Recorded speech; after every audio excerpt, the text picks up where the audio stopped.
তো অভিষেক বন্দ্যোপাধ্যায়ের সাথে তোমার ব্যক্তিগত এক্সপিরিয়েন্স এই 2-3 দিনে কেমন? খুব ভালো।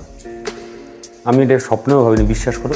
একটা লোকের বিরুদ্ধে ব্যক্তিগত আক্রমণ করেছি বহুবার আক্রমণ করেছি। যে পুলিশ ভাইপোর বালি চুরির টাকা, পার্থর চাকরি চুরির টাকা, সেই মানুষটা যখন তোমাকে কাছে ডেকে নেয় এবং সেই মানুষটা যখন আমি জয়েন করলাম, সামনে যখন প্রকাশ্য বলে ওর বিরুদ্ধে ব্যক্তিগত কুৎসা রটনা হচ্ছে, কেন এত গায়ে জ্বালা কেন?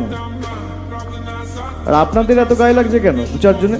যখন প্রশ্নগুলো করে এবং প্রশ্নগুলো করার মধ্যে যদি উত্তরও দিয়ে দেয় যে ভাই এখনও একা নয়, ওর সামনে আমি আছি, ওই কুৎসাগুলো জবাব আমিও দেবো, বাড়তি ভালো লাগা তো জন্ম নেয়। আপনি একটা ছেলেকে জানেন না, আপনার সাথে যে এতদিন ধরে দল করলো তাকে আপনি চেনেনই না।